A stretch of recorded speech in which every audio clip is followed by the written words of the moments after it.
All right, so 10C is modeling using the sine function.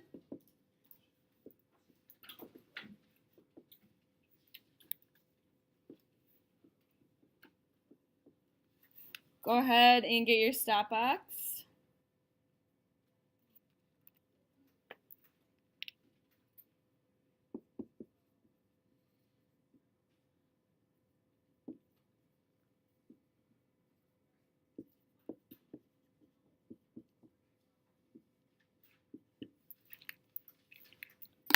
So today's is a little bit different. It kind of connects the first section A with section B.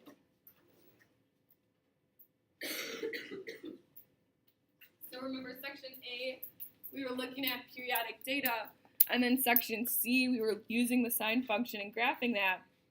Well, what we can do is we can take that periodic data and create a sine function to replicate that pattern. So we can, figure out our amplitude, which goes with A, and our principal axis, which goes with D. We found those on section A. Like the principal axis is maximum minus minimum divided by 2, the amplitude is maximum minus minimum divided by 2, and the principal axis is maximum plus minimum divided by 2. So finding A and B we've already done before in section A. I'm sorry, A and D. Why am I saying all the wrong letters here?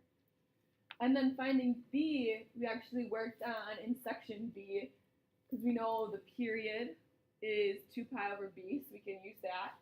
C is going to be the tricky one that we're going to talk about today that you haven't done before. But finding A, B, and D you have done in previous sections already.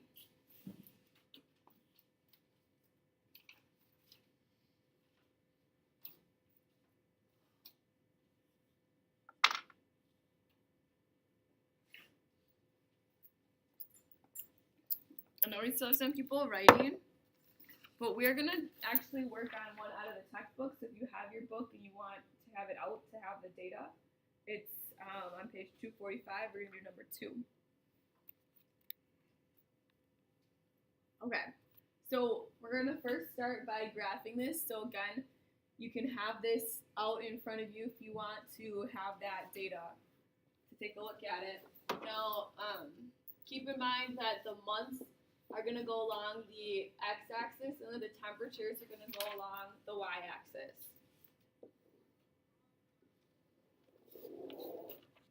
So when I'm looking at my temperature, it looks like my maximum is 16. I think I'm just going to go like from 10 to 20, maybe put 15 and 5 on here just for some other values. So those are my temperatures, and then going, how do I number across my x-axis then, if I've got these months? 1 through 12.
So, as we take a look at this, what do you guys think the period is? It's about 12, right? Because like we kind of go up, back down. It looks like we're still like rising up here. And so the period is 12. Now, something that we learned in section B is that the period is equal to 2 pi over b, right?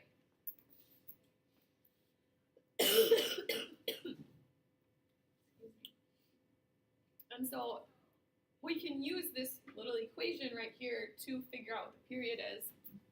Now, what does B affect? If we think about like, what does B affect? Remember, it's that horizontal stretch. And so we are using like the x values. So when you're finding B, you are using your x's because B affects the horizontal. So you guys remember what we're talking about with that? So then I can set up an equation. So 12 equals 2 pi over b. So I'm going to multiply it by b. So I have 12b equals 2 pi. And then I can divide by 12. So b equals 2 pi divided by 12, which I can reduce to being pi divided by 6.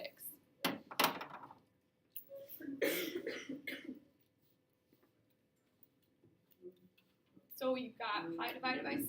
We'll put in the b spot when we finally write our equation. So I would like circle it and make sure you can come back to it.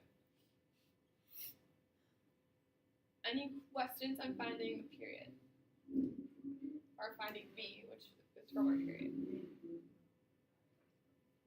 So again, if you guys have your, your book out, it's probably going to help to look at the x's and y's.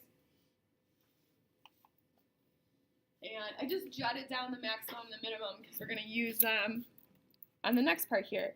So finding the amplitude, remember that the amplitude is maximum minus the minimum divided by 2. And that the principal axis is the maximum plus the minimum divided by 2. So I'm not just pulling those equations out of thin air. I gave you guys those equations whenever we did 10A. I can't even remember when that was, last Wednesday.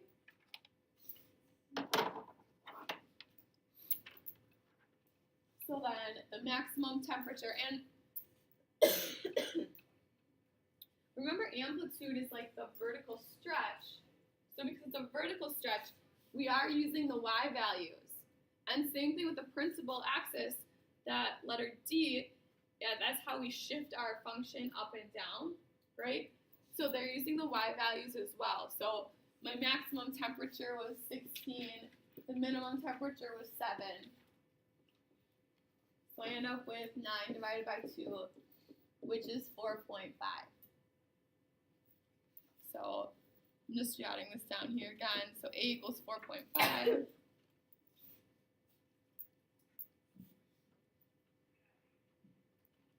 And then if I've got maximum plus minimum divided by 2, again, since we are shifting up and down, we're using the temperatures, the y values. 23 divided by 2 is 11.5. So D will be 11.5.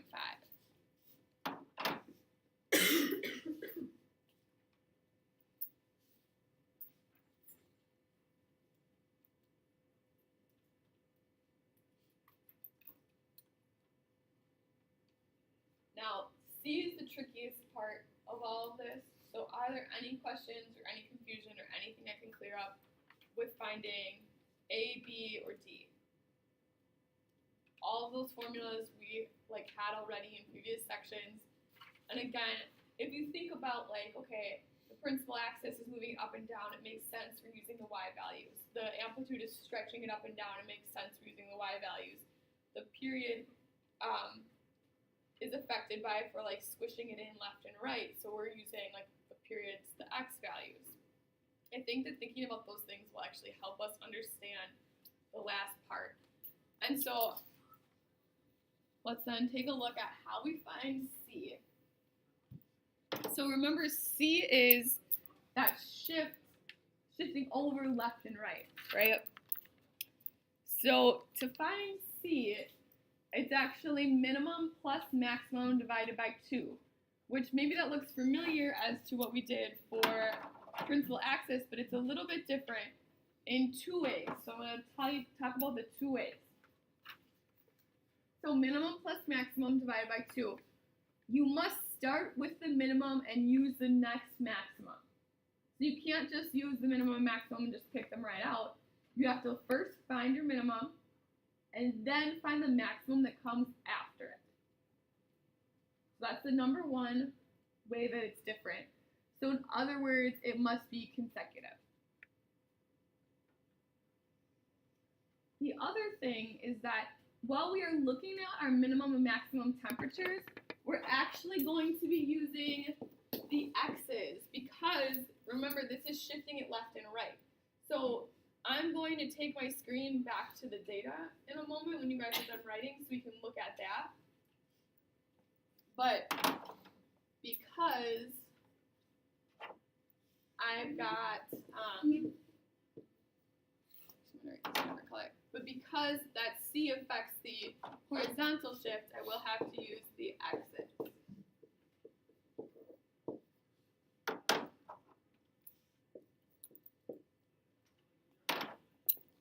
All right, can I go back to the data screen to get the data? Okay. All right, so here we go. Now, if I first find my minimum temperature. So my minimum temperature is at 7 degrees. I mean, these are Celsius temperatures, right? But so that's my minimum temperature, but then I have to take the x value. So my x value, well, the minimum temperature happened in July, so what is the x value? 7. So I know that's kind of weird, but my minimum then is 7 for July. So I have to take the next maximum. Now this is where things get a little bit tricky, okay? So I'm not going to go back to here because I have to take the next maximum that happens. When do you think the next maximum is going to happen? So here we're at 14, but according to our pattern, we're still going to keep rising, right? So we have to kind of think to ourselves that that pattern's going to keep going because we kept rising here, right? We went from 15 degrees to 16 degrees. So we have to imagine that this is going to keep rising and that our next maximum will actually be next February. So we have to actually predict that. So our next maximum is next February. So what number would I have to use? 14, because this would be 13 for next January and then 14 for next February. So on your assignment, you are going to have some easy ones where you don't have to do that, where you can actually see the minimum and the maximum in your data. But you might have to kind of use what you know about that pattern. Like, you know what, the temperatures are still on the rise here in New Zealand, and so the next maximum will probably be in February. So then we can use these numbers. So I've got 7 plus 14 divided by 2. 21 divided by 2 is 10.5. So my C value will be 10.5. Yeah. So looking at the data and like maybe looking at your graph could help too. You see how it was like rising and it went down and it's probably still going to go back up. So if December is 12, the next January would be 13, and the next February would be 14. Because we think that this is going to rise up till next February and then start coming back down again. We're looking at the X values because the C shifts it left and right. We're not doing this right now. We're looking for C right now. So like, this is 1, 2, 3, 4, 5, 6, 7, 8, 9, 10, 11, 12. So we'd have 13 and 14 because we think the next February. So we're using this 14 and we're using this 7. Okay.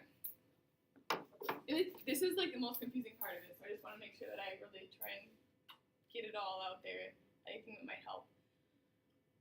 The last thing we're going to do is just plug those numbers in, that very first equation with A, B, C, and D. Are there any other questions? And again, sometimes you might be able to just see your minimum and maximum. You won't always have to do this counting ahead thing like we are on this problem, but I wanted to do one of the more complicated ones together. Okay, so I'm going to skip back to, now write the equation. So y equals a is 4.5, sine, then I have b, pi over 6, x minus c, which was 10.5, plus d, which was 11.5.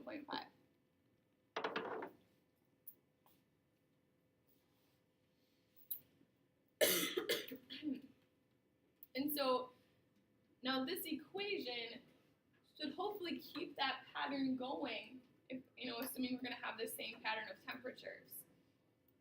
And so, any questions about where everything is? I'm missing a parenthesis right here. Okay. Any questions about that?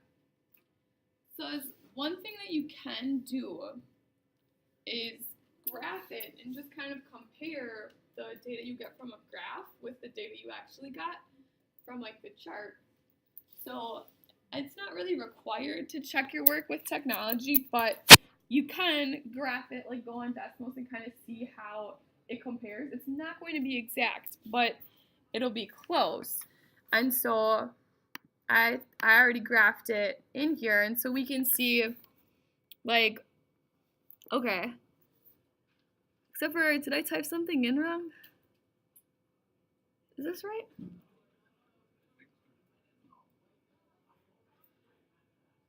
Because no, something is off. What did I type in wrong? Let me see here. You know what was weird is that it worked completely fine last hour. Okay, wait, this isn't it.